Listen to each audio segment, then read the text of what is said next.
Mula kasi sa bahay namin hanggang Countdown, doon sa groceryhan, nilalakad namin ng 15 to 20 minutes, medyo malayo.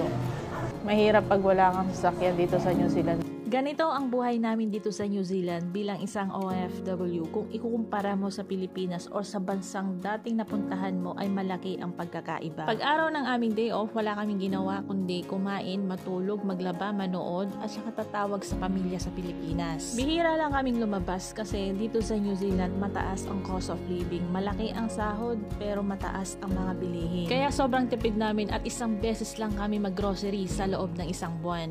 Good morning guys, mag-grocery tayo ngayon sa Woolworths. Tingnan nyo ang kagandahan ng New Zealand. Yan. Napaka-green. Buhay na buhay ang mga damo. Sabi nila malaki daw ang sinasahod ng mga OFW dito sa New Zealand. Kasi nakikita ko sa social media, yung mga dairy farmers, ang sinasahod daw nila is 200k pesos monthly. Pero hindi lang natin alam. Siguro meron. Yung ibang OFW naman, ayaw expose yung mga sweldo nila. Baka maraming umutang, char. Hindi. Siguro may mga bagay lang dapat silang unahin para sa sarili nila. Wala silang perang dapat ipautang. Siyempre, ganoon naman tayo. May pera tayo, pero may pinaglalaanan tayo. Kaya yung mga umuutang sa mga OFW, pag hindi po kayo nabigyan, wag po kayo magalit. Kasi may inuuna po silang bayaran. Kung meron naman pera mga extra, magpapautang naman ng mga yan eh.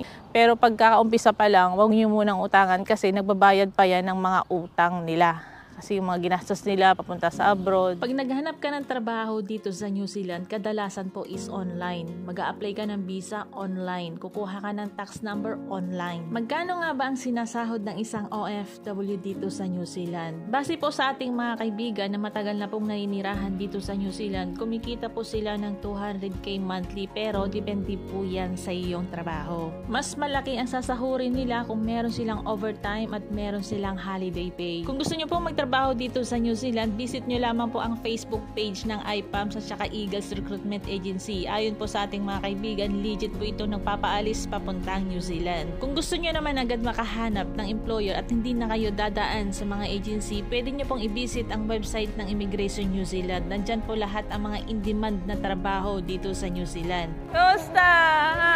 Nakita rin tayo Nakita rin tayo.